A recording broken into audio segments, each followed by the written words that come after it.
এখানে বলা হয়েছে সংখ্যা রেখা ব্যবহার না করে নিচের যোগফলগুলো নির্ণয় করো।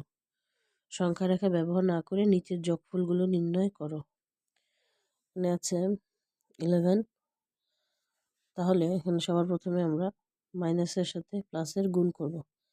11 প্লাসে মাইনাসে -7 সমান সমান, এটা যেহেতু +11 আর -7, তাহলে প্লাসে মাইনাসে মাইনাস, যেহেতু সাইন আমাদের 11 বড়, 11-এর আগে কিছুই নেই মানে প্লাস, তাহলে এখানে আমাদের হবে যে 11 থেকে 4 বাদ দিতে হবে। বাদ দিলে কত হচ্ছে 7, 8, 9, 10, 11, তাহলে 4।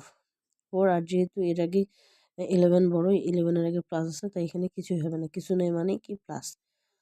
যেই সংখ্যার আগে যে সংখ্যাটা বড় হয় তার আগে সাইন যা থাকে তাই বসাতে হয়। অ্যান্সার।